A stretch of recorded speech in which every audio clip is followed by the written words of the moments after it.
Guys, आपका स्वागत है मेरे चैनल पे। और मैं गरिमा श्री।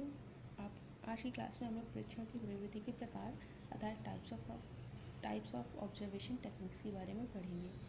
पिछली क्लास में हमने परीक्षण विधि के बारे में जाना कि परीक्षण विधि होती क्या है, किस तरीके से इसमें कार्य किया जाता है। तो चलिए आज के वीडियो में जो है हम इसके प्रकार को पढ़ेंगे। तो परीक्षण चाहे जिस परिस्थिति में किया जाए और जिस किसी भी का क्यों ना किया जाए, परीक्षणकर्ता अर्थात ऑब्जर्वर या शोधकर्ता के सामने परीक्षण से संबंधित मूल रूप से 3 तरह की समस्याएं उत्पन्न होती हैं। परीक्षणकर्ता इन समस्याओं से अवगत हो सकता है या नहीं भी। ये समस्याएं कौन कौन सी हैं, आइए जानते हैं। पहली समस्या है परीक्षण में कितना नियंत्रण अर्थात कंट्रोल रखा जाए तथा कितनी स्वच्छंदता अर्थात फ्रीडम बरती जाए।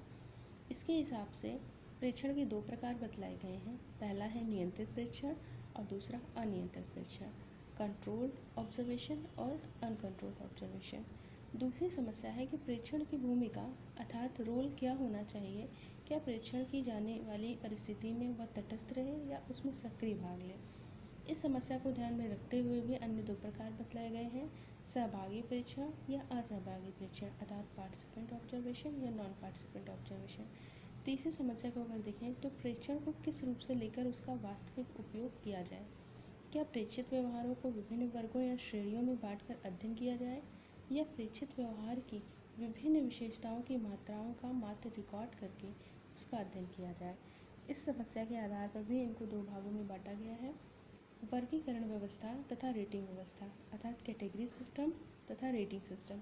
उपयुक्त विवरण से ये तो हम जान गए हैं कि टोटल जो परीक्षण प्रवृत्ति के प्रकार हैं वो 6 प्रकार हैं।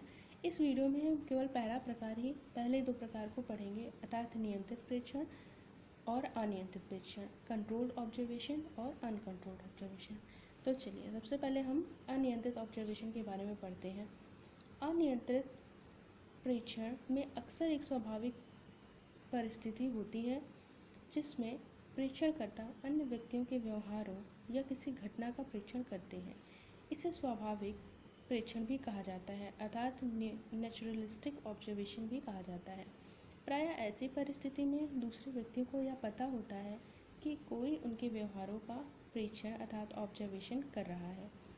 अनियंत्रित परीक्षण में परीक्षणकर्ता ना तो कोई स्पष्ट नियम को ही अपनाता है और न ही किसी वैज्ञानिक तार्किक क्रम अर्थात साइंटिफिक लॉजिकल सीक्वेंस पर अपने परीक्षण को आधारित करता है।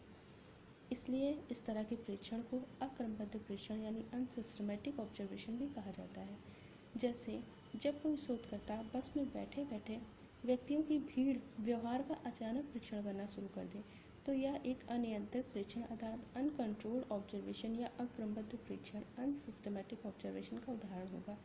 इस ढंग के परीक्षणों का प्रयोग समाजवादी, सोशलिस्टिक, मानवशास्त्री अपने अपने शोध समस्याओं रिसर्च प्रॉब्लम के बारे में आंकड़ा संग्रह करने के लिए काफ़ी करते हैं।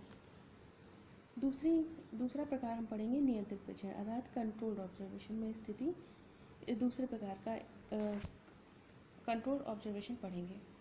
इस तरह के परीक्षण में परीक्षणकर्ता एक निश्चित एवं स्पष्ट नियम के अनुसार परीक्षण करता है। इस तरह के परीक्षण की नियमावली एक वैज्ञानिक एवं तार्किक क्रम अर्थात लॉजिक सीक्वेंस पर आधारित होती है।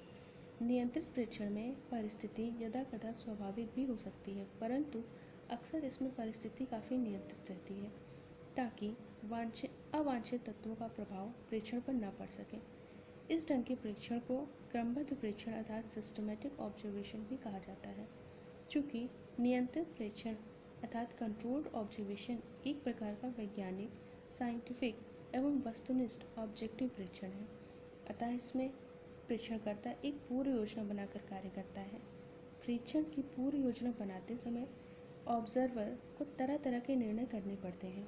जैसे उसे यह निर्णय करना पड़ता है कि किन किन परिस्थितियों में वह किन किन व्यवहार का परीक्षण करेगा, कितने समय तक अमुक व्यवहार का परीक्षण करेगा, उसके ऑब्जर्वेशन में कितने व्यक्तियों को शामिल किया जाएगा, परीक्षण के आधार पर प्राप्त आंकड़ों का विश्लेषण वह कैसे करेगा आदि। नियंत्रित परीक्षण का उद्देश्य एक वस्तुनिष्ठ यानी ऑब्जेक्टिव, विश्वसनीय, रिलायबल तथा वैलिड आंकड़ों को संग्रह करना होता है। अतः इनका उपयोग व्यवहार परक विज्ञानों बिहेवियरल साइंस जैसे मनोविज्ञान, शिक्षा तथा समाजशास्त्र में अधिक होता है। नियंत्रित प्रेक्षण अर्थात कंट्रोल्ड ऑब्जर्वेशन एक विशेष अर्थ में अनियंत्रित ऑब्जर्वेशन तथा अनकंट्रोल्ड ऑब्जर्वेशन से श्रेष्ठ माना जाता है। नियंत्रित प्रेक्षणकर्ता द्वारा प्राप्त आंकड़े और उसके आधार पर फिर प्राप्त अंतिम निष्कर्ष में वैधता, वैलिडिटी तथा विश्वसनीयता, रिलायबिलिटी अधिक होती है। अनियंत्रित प्रेक्षण में इस ढंग की वैधता तथा विश्वसनीयता में कमी पाई जाती है।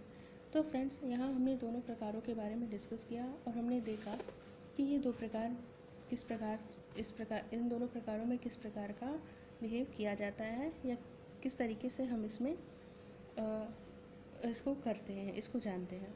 तो चलिए, अगर आप आज की वीडियो यही समाप्त करते हैं, आगे के प्रकारों को नेक्स्ट वीडियो में पढ़ेंगे।